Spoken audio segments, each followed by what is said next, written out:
Hi, everyone. Welcome back to Fluento, Everyday English for Real Life. I'm Anna. And I'm David. Hey, Anna. Hi, David. It's so nice to be here again with our listeners. Yes, it really is. Whether you're listening at home, in the car, or maybe while walking outside, we are very happy you are here with us today. We really are.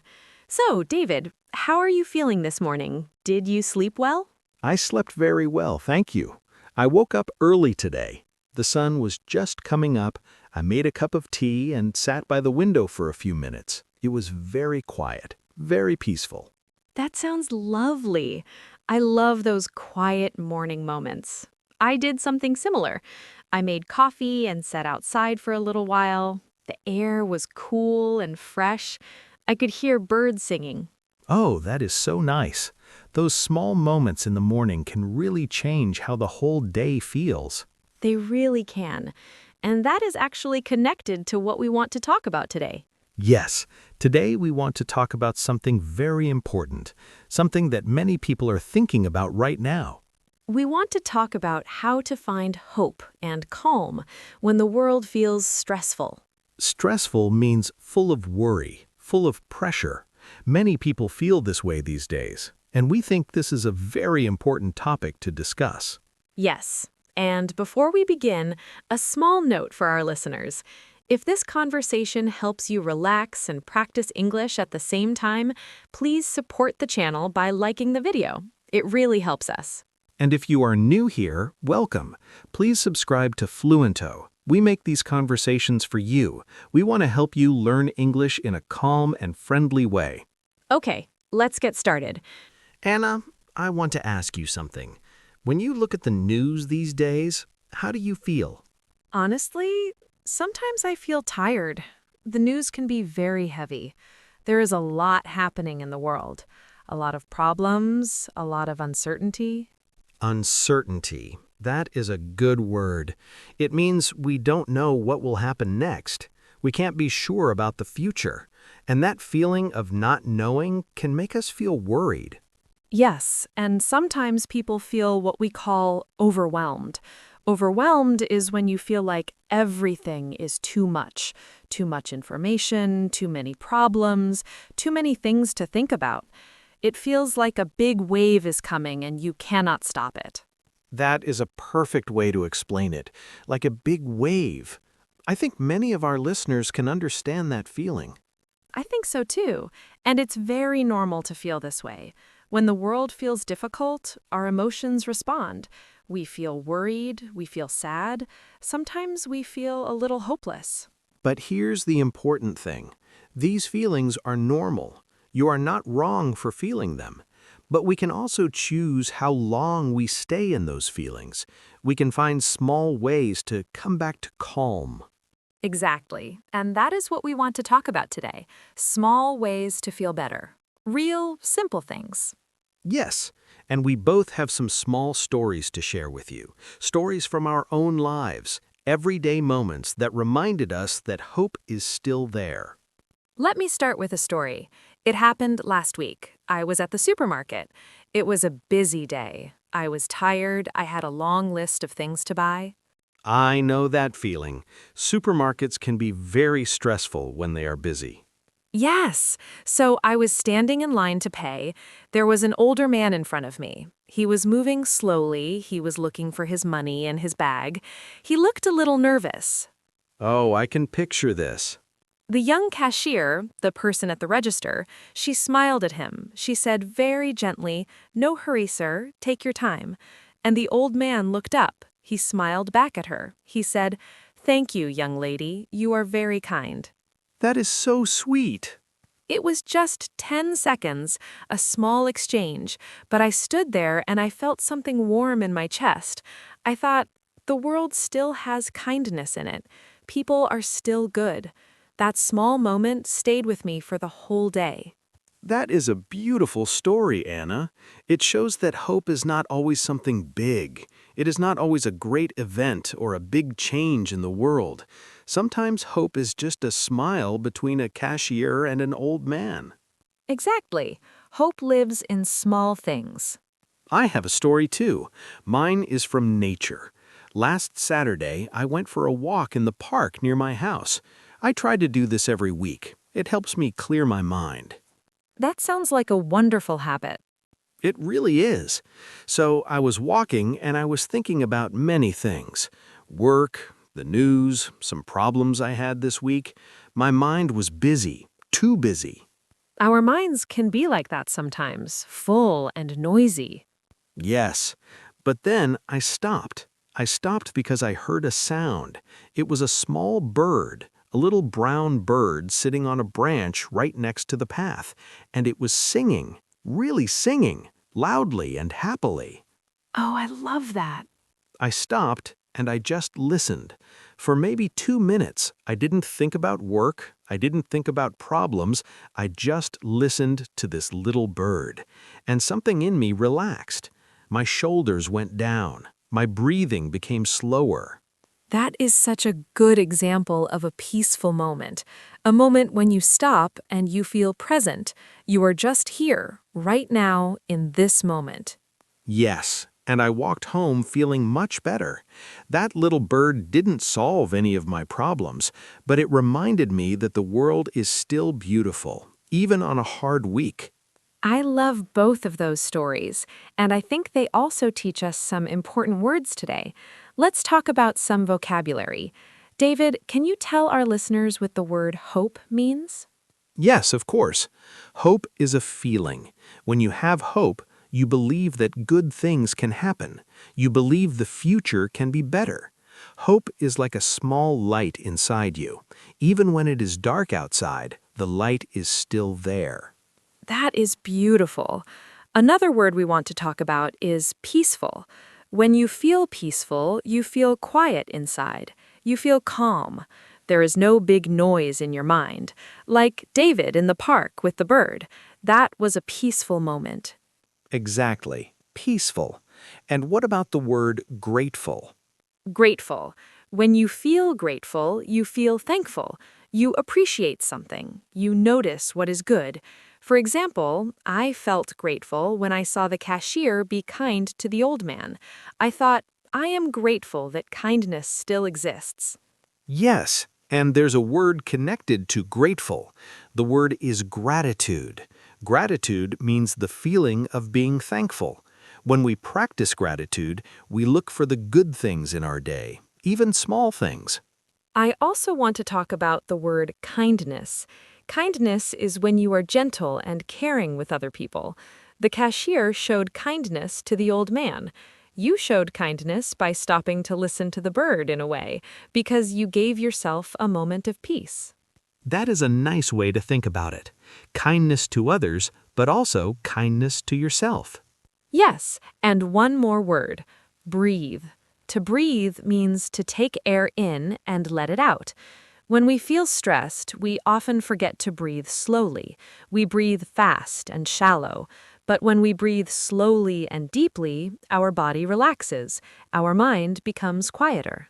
When you feel calm, your body relaxes. Your mind becomes quiet. A slow breath is one of the simplest ways to feel better in a difficult moment. So simple, but so powerful. Okay, now let's talk about practical things you can actually do when you feel worried or overwhelmed, simple habits that can help. Yes. The first one is taking a short walk. Even 10 minutes outside can change how you feel. When you walk, your body moves. Fresh air comes in. Your mind can rest a little. You don't have to walk far. Just outside your door is enough. I do this every day, even if the weather is not perfect, even if it is cloudy. A short walk helps me think more clearly. The second idea is to turn off the news sometimes. The news is important, yes, but if you watch or read the news all day, it can make you feel very heavy. Your mind takes in all those problems and it gets tired. This is something I had to learn. I used to check the news many times a day. I thought I needed to know everything, but it was making me more anxious, more worried. Now I check the news once or twice and then I stop. That is a very healthy choice. The third idea is to talk to a friend. Not always about problems, just a friendly conversation, hearing a familiar voice, sharing a laugh. This reminds us that we are not alone. Connection is so important for our emotional health. Emotional health means how well we feel inside, how balanced our emotions are. When we feel connected to other people, we feel safer and more calm. The fourth idea is writing down things you are grateful for. This is called a gratitude practice. Every night before you sleep, write 3 things that were good today. They don't have to be big things. For example, you could write, "Today I had a warm cup of tea. Today I heard a funny story. Today the sky was orange during the sunset." Small things, but when you write them down, you start to see them more. Your brain begins to look for good things during the day because you know you will write them down later. It trains your mind to notice the small joys. And the fifth idea, a very important one, is helping someone. When we help others, something interesting happens. We feel better ourselves. It's like the kindness we give goes back to us, too. I experienced this recently. I helped my neighbor carry her heavy bags up the stairs. It took maybe 2 minutes, but I felt so good after. I felt useful. I felt connected. I felt like I did something real and good in the world. Yes, small acts of kindness are powerful. They remind you that you have something to offer, that you matter. Now, we want to pause for a moment. We want to invite you, our listener, to think about some simple questions. You don't need to answer out loud. Just think quietly.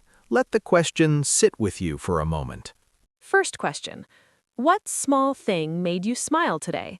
Maybe it was a message from a friend. Maybe it was a good meal. Maybe it was the sun on your face. Think about it. Second question: when do you feel peaceful? Where are you? What are you doing? Is it in the morning with your coffee? Is it in the garden? Is it when you read a book? When do you feel that quiet calm? And third question: who helps you feel calm? Who is one person in your life that makes you feel safe and supported? Think about that person right now. Maybe you can tell them later today. These questions are not just for thinking, they are also good for writing. If you have a journal, a notebook where you write your thoughts, you can write your answers there. And if you want to share with us, please write your answers in the comments below. We love reading your thoughts. We feel very happy when you share with us. Okay, Anna, let's come back together and remember what we talked about today. It was a full and meaningful conversation. It really was. Let me try to summarize.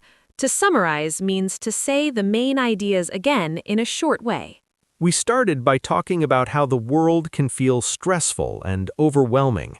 We said it is completely normal to feel worried and tired when you hear difficult news. Then we shared 2 small stories.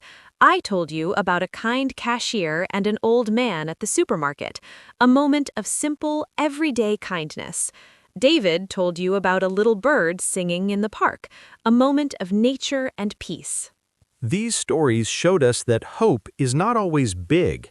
Hope is often very small. A smile, a bird song, a warm cup of tea, a friendly voice.